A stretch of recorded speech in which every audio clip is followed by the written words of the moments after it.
කෝදයන් අර සද්දේ.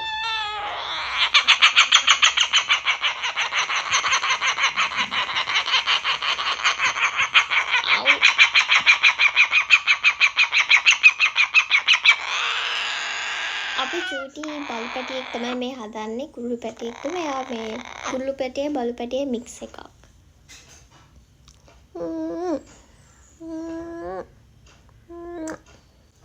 කො පෙන්නන්න ආයි පාර. ආයි පාර.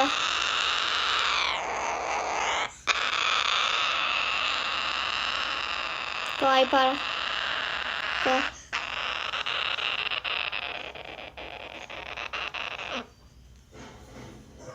උඩ තල වෙනකන් විතරයි ආගේ සද්දේ. නේ? අපි අලුත් ෆැමිලි මෙම්බර්.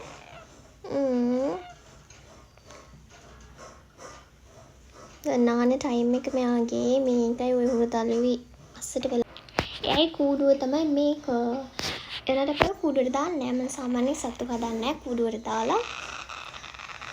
එයාට හිතුනොත් මේක ඕපන් කරලා තියනවා ගිහලා නිදා ගන්න පුළුවන් රැට. නැත්නම් ඉතින් එයා සෝෆා එකේම තමයි ඉන්නේ. දැන් බිම. ඕවානේ ඔයා ගැන තමයි මේ කියන්නේ ස්කයි. බලන්න.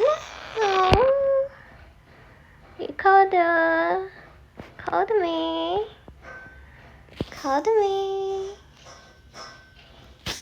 හරිම කෝලමක් තමයි මෙයා.